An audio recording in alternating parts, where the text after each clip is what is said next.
हर हर महादेव। जैसा कि आप सभी को पता है, खरमास आरंभ हो चुका है 15 मार्च 2026 की रात्रि 1:08 से। और इस खरमास में कई तरीके के दुर्लभ और श्रेष्ठ संयोग बन रहे हैं। शास्त्रों में वर्णित है इस समय तुलसी पूजन और घर के मंदिर में पूजा पाठ करने के कुछ नियमों को जरूर बदल लेना चाहिए ताकि मनोकामना पूर्ति हो। आपके 1 महीने के ही भीतर परिवार में सुख समृद्धि के योग बने। अगर आप अपने जीवन में हार चुके हैं, बहुत ज्यादा दुख पा रहे हैं, तो खरमास के इन श्रेष्ठ दिनों में इन 5 कामों को अपने घर में जरूर करें ताकि हारी बीमारी दूर हो और सदा सर्वदा के लिए खुशियां बनी रहें। जैसे कि 15 मार्च 2026 की रात्रि 1:08 से सूर्य भगवान मीन राशि में प्रवेश करेंगे और सूर्य देव की मीन राशि में गोचर करने के साथ ही खरमास आरंभ हो जाते हैं। इसके बाद सूर्य देव 14 अप्रैल को मीन राशि से निकल करके मेष राशि में गोचर करेंगे, जिसके साथ ही खरमास का समापन हो जाएगा। शास्त्रों में कहा जाता है खरमास मलमास या फिर मील मास के रूप में जाना जाता है। कहा जाता है कि नए कार्य की शुरुआत जैसे गृह प्रवेश, भूमि पूजन या फिर बच्चों के विवाह, सगाई या कोई अन्य कार्य होते हैं, उनको इन दिनों में नहीं करने चाहिए। खरमास के दौरान सूर्य भगवान की गति बहुत ही चाल होती, जो उनका प्रभाव होता है वो कमजोर अवस्था में हो जाता है। किसी भी कार्य की सिद्धता के लिए हम हमेशा ही गुरु या फिर शुक्र की युति या उनके प्रभाव को जरूर से देखा जाता है। ऐसी स्थिति में खरमास के दौरान कभी भी किसी भी स्वरूप में 16 संस्कार के किसी भी कार्य को नहीं करना चाहिए। शास्त्रों में तो ऐसा ही लिखा है। ऐसे में खरमास में शुभ काम तो नहीं किए जाते हैं, परंतु कुछ श्रेष्ठ कार्य हैं जो आपका भाग्य प्रबल कर सकती है। उनको आप अपने घर पर रहकर जरूर से कर लेना चाहिए। जैसे कि खरमास के दौरान जैसे कि शास्त्रों में शिव महापुराण की कथा को पढ़ना, रामायण का पाठ करना या कोई अन्य कार्य करना, सूर्य भगवान की स्तुति, श्री नारायण की स्तुति, माता दुर्गा भवानी की स्तुति, क्योंकि खरमास के दौरान ही नवरात्रि आते।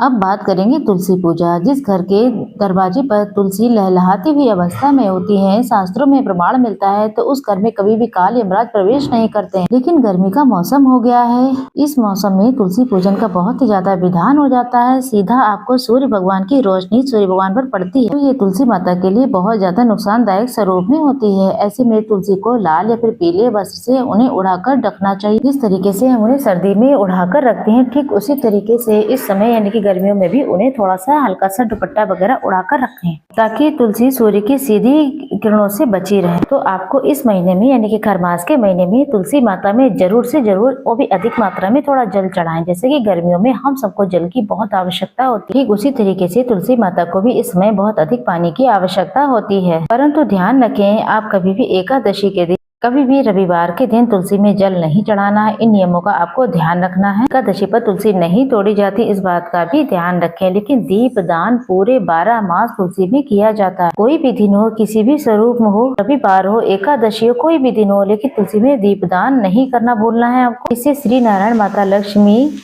के दीपक प्रज्वलित करने से उस घर में बहुत ज्यादा माता रानी की कृपा होती है। पितृ भी उस घर के प्रसन्न रहते हैं। तो इन नियमों को, इन कार्यों को आप जरूर करें। सूर्य के भगवान का सीधा प्रभाव तुलसी पे ना पड़े, इस बात का आपको विशेष ध्यान रखना है। समय समय पर तुलसी माता पोषित हो, इसलिए रोग दोष से बची रहे। इसके लिए आपको जैसे गुरुवार, पूर्णिमा, द्वादशी के दिन तुलसी में कच्चा दूध और हल्दी मिला करके जल समर्पित करें और तुलसी पूजन करते हुए तुलसी मंत्रों का जाप जरूर से करें। तुलसी माता की जय, तुलसी देव्ये नमो नमः, इस मंत्र का जाप या जो भी आपको मंत्र आता है उसको गुनगुनाते हुए तुलसी माता की आराधना करें। खरमास के दौरान किसी नए शुभ काम की शुरुआत नहीं की जाती है, परंतु मंत्र जाप की बहुत अधिक महत्वता होती है। बेलपत्र वृक्ष की जड़ में बैठकर, घर के मंदिर में बैठकर या फिर महादेव के मंदिर में बैठकर श्री शिवाय नमस्तुभ्यम, ओम नमो भगवते वासुदेवाय महामंत्रों का जाप करें। वही माता भगवती के भी श्रेष्ठ दिन आ चुके हैं। दुर्गा सप्तशती का पाठ करना, दुर्गा चालीसा का पाठ करना या फिर दुर्गा माता से संबंधित किसी मंत्र का जाप करना,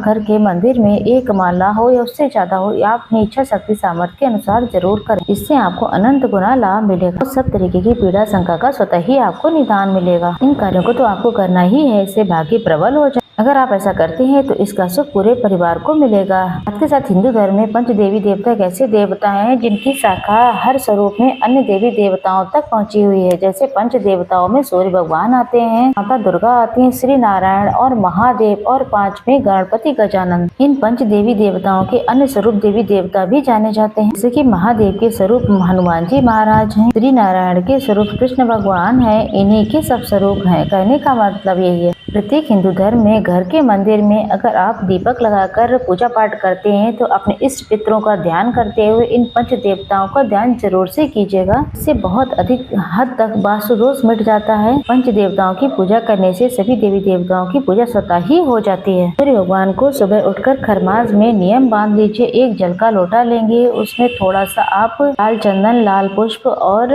गेहूं के दाने या फिर गुड़ का टुकड़ा, जो भी चीजें मिल जाती हैं, ओम घड़ी सूर्याय नमः कहते हुए या सूर्य देवाय नमो नमः कहते हुए आप रोज इन खरमास के दिनों में सूर्य भगवान की स्तुति करनी है, जल चढ़ाना।